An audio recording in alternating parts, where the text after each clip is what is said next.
Hey everyone, welcome back to my channel and thank you for being here with me today. This is a collective message for everyone. So this is a spiritual message that universe wants to get out to you. So if you have clicked on this, chances are there's something good in here for you, something that's going to help you along your journey. Before I begin, please subscribe to the channel if you haven't already. I'll love you forever if you do. It would mean a lot. So thank you so much for being here and of course being a part of my YouTube fam. Now, this is going to be a little pyramid reading, and I'm really going to be looking at what's culminating in your life here. So call it synchronicity, call it fate. You've been brought here for a reason. And there's a lot of structural changes that are happening within you, whether you're aware of it or not, in your day-to-day life, in your career, in your love, whatever it is that you've got going on, right? And I want to start this reading off by looking at the bottom row. And what we have here is there's a lot of stresses that have been coming into your life. And you can see that I'm really drawn to that Queen of Swords straight to the Hangman. And there is some sort of words that you've been waiting for. Or there's a conversation that needs to happen, but it's been a long time coming. The Queen of Swords faces the Hangman. Or it's a conversation some other person or some other energy might not be ready for at this very time. So I'm getting some of you are caught in a bit of a limbo phase, and I'm getting it's a stressor. It's agitating you. But I feel like this Hangman, it's just sort of left you in a state where you're like, what's going on? You might have been ghosted. You might have not heard back from a certain person or a certain party. And this is something you keep thinking about. But it's almost like Spirit wants to tell you, the more you keep thinking about it, the more you keep putting pressure on it, and you're trying to make it happen faster than it needs to. Sometimes things need to happen in their own time, you know. It's hard. I know it's hard. We want them to happen sooner. And, you know, just being in that kind of energy, it really sucks, but sometimes it's a blessing in disguise. Like if there's, you know, there's always two sides of the coin. You can pick the negative side or you can pick the positive side. The negative side is going to make you feel all sorts of things that aren't very nice. Positive side might make you feel good things, might make you feel more hopeful, might make you feel more optimistic, might make you take more initiative. So I want to say that there's that situation here, and you really have to trust the timing of the universe, and you have to trust yourself with this.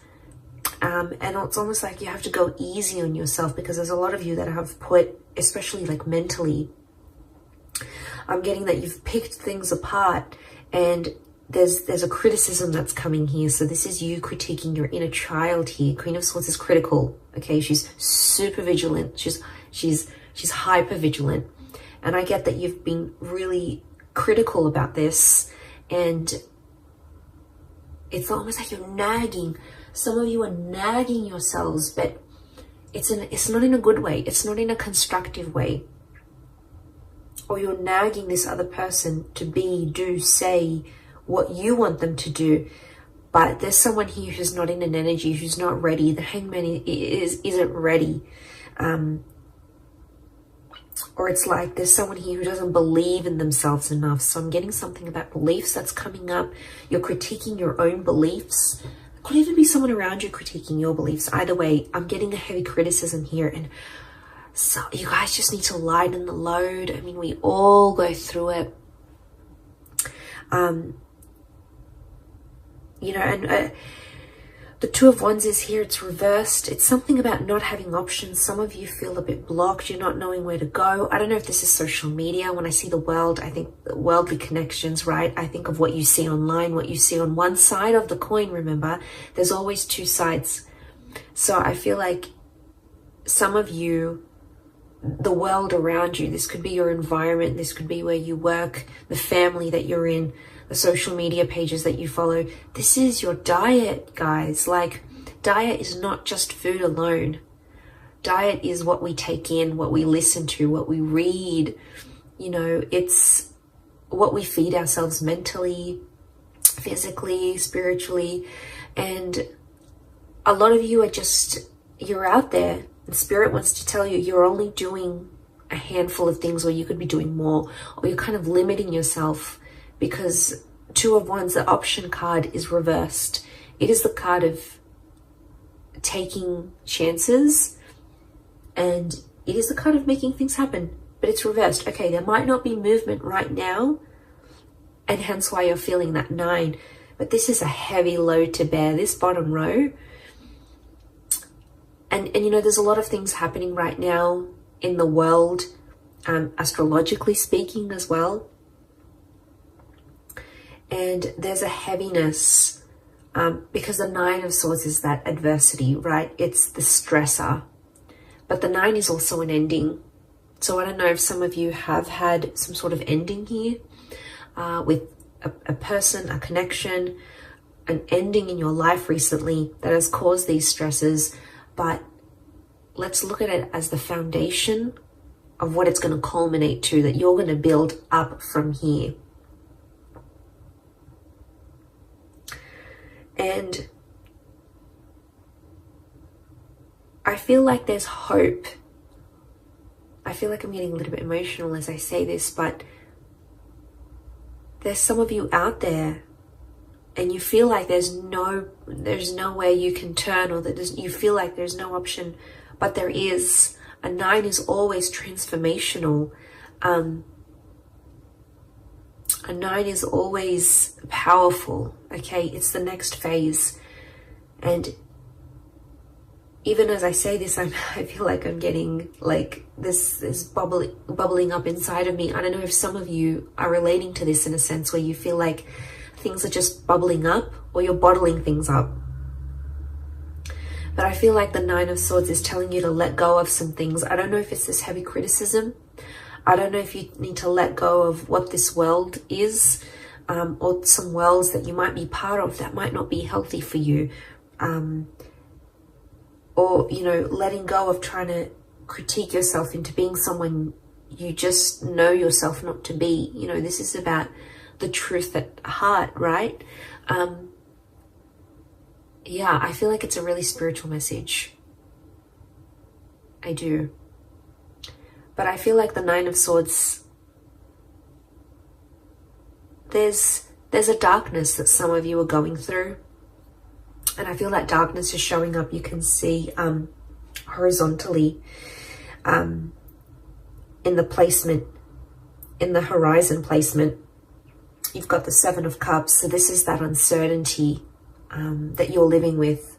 And I think a lot of you, if you're seeing this, your horizon, your future, what you're looking for ahead, you feel uncertain about it.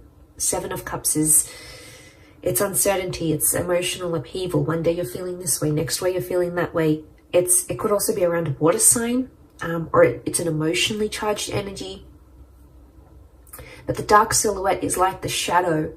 So something about shadowing.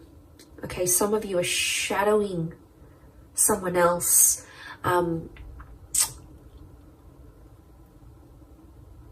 Okay, or you feel like you're in the shadow of your life. You could feel like you're in the passenger seat of your own life. You're not in the driver's seat of your own life. Some of you need a kick up the bum here. You need motivation, and you need to work on that inner gratitude, because you have so much around you, so much to be grateful for, so much to live for, so much to do and be and experience and have and manifest. But I feel like on the horizon, this 7 of Cups energy, I think it's about organizing yourself, your thoughts, organizing your emotions. And that's not always easy to do. But you know what the 7 of Cups reminds me of? A vision board. I actually need to do my vision board soon. That reminds me. It's been in my mind for a while now. And I'm not surprised it's come up in this reading. visualization and manifesting work hand in hand with each other, okay? As someone who uses this and has manifested so much in my life, I can only speak of its merits. I'm telling you, create a vision board on your computer, on your phone, print it out, put it wherever you need to put it, keep it in your thoughts, keep it in view, because this is going to help settle out that Seven of Cups energy. And it's going to filter out when you look at the vision board, you'll know this is what I'm leaning towards more. This is what I keep looking at. This is what I keep looking up online. This is what I keep seeing in my day-to-day life. It's interesting how the universe will converse back to us through our desires. But there is a sifting of emotions that needs to take place. I don't know if it's the conversation with the Queen of Swords that you're waiting for. And then it's like, oh, I'm going to have that conversation and then I'm going to know how I feel. It's almost like the feelings have to come before that conversation. And it could be inner dialogue, right? It could be what you're saying to yourself, not necessarily what you and someone else is saying from each other.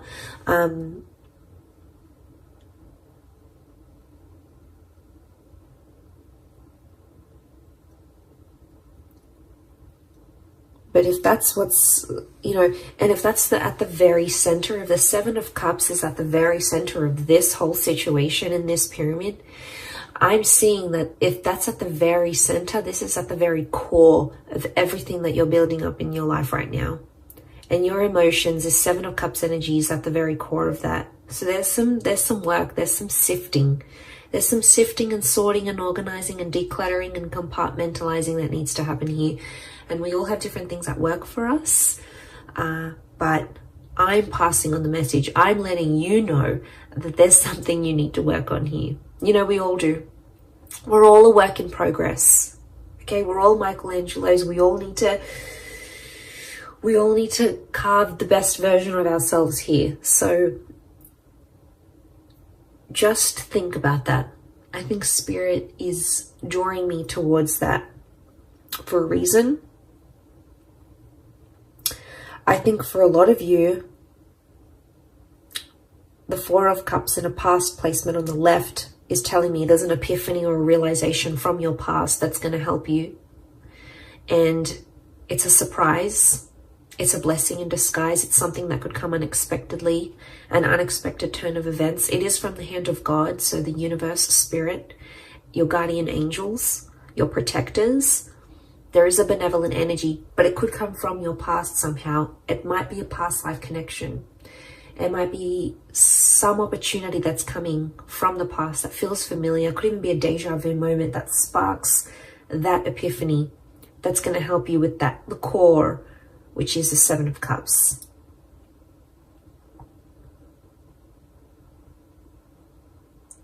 So I wouldn't be surprised if the past comes back, but it's going to be more helpful than it has ever been for you.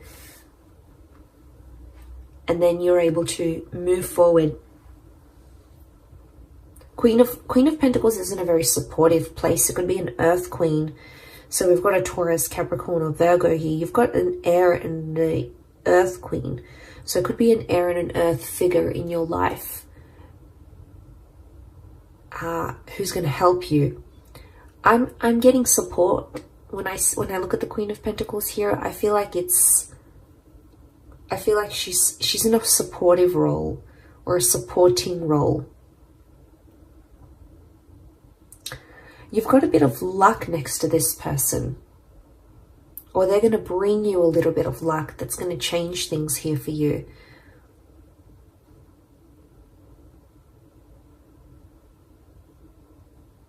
Now I feel Queen of Pentacles in the top of the pyramid, which is the Five of Wands, is a strong fire energy. Okay, if you're dealing with an Aries, a Sagittarius, or a Leo,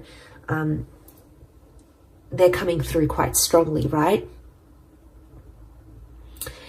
But you've got someone in a supportive role.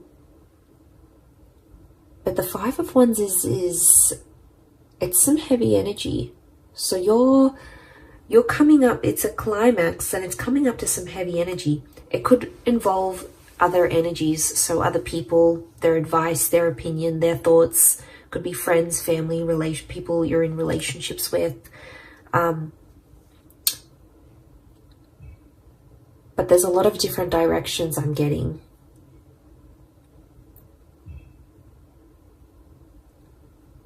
So I'm getting there's something here that you know truly resonates within your heart, and it's a direction you know you want to go at. But I'm getting the universe is sort of testing you here through these people, because there's people here who won't agree with you, or won't believe in you, or won't say things that will uplift you, because they're in a different place. They're in a different direction. You're zigging, they're zagging. So there's a mismatch of frequencies happening here. And it's going to bring a lot to light. It doesn't have to be a negative experience. I just think the Five of Wands it is an argumentative energy, but look, all their wands are so different and they're pointing at different directions, and it's not a cohesive energy. So what that's telling me is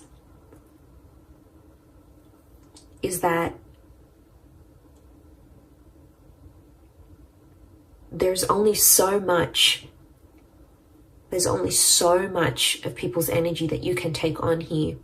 And the only way to grow, you have the tree of life. You have the tree of life in your reading. The only way to grow is to do it from within. And I think this is a very powerful reading. I don't think I've gotten this emotional in a reading for a long time. But I feel like I'm feeling the weight of people's energies. And I think in where we're at energetically, that Five of Wands is super powerful, because I feel like there's a lot of people's energy and it's just dampening you. It's not letting you be the best version of yourself. It's not letting you be truthful to who you are and where your heart wants to take you. So I think it's going to illuminate a lot. I do. You've got the Star of Creation. So I feel like a lot of you are in that creative process. You're in the creation process of creating. And I feel like there's other energies around you that the universe is trying to show you just how much things are changing, and just how much people no longer maybe align with what you're wanting, with where you're at, with your energy, your frequency, your vibration. And that's okay. It's not a bad thing, because to get to the Nine of Cups, which is the wish card, okay, which is having everything your heart's wishes, dreams, spirit desires, you have to go from the 7, you need to go to the 8, and you got to go to the 9. And what is 8? 8 is the soul-searching card. So consider this reading a big sign for you to go out there, go forth and do that soul-searching for you. And it doesn't matter what people say or think they know or know what they think. All that matters is that you're doing with what's in alignment with you, what's truthful to you. And you know, that's big. I really feel like that's a big, big sign for you. And I feel there's something within you here that's going to spark a change. And I hope this reading is it. I hope it needed to reach you. It's a spiritual message more than anything, for sure. But, you know, if you've clicked on it, there might have been something here for you. And I'm glad I got to put this message out, because I think a lot of us needed to hear it. I needed to hear it myself. So I hope in me sharing this message, it has helped whoever's out there on the other side watching and going through this kind of energy. Know that you're not alone, and know that you have support, and know that you are being protected here. You've got the hand of God here, so you've got divine intervention. So you've got someone looking out for you here. So that's really nice to see. But I'm going to leave it there. So I do hope this reading has been helpful. Much love to everyone out there. Don't forget to subscribe, hit the like button as well. Thank you everyone, and until next time, bye for now.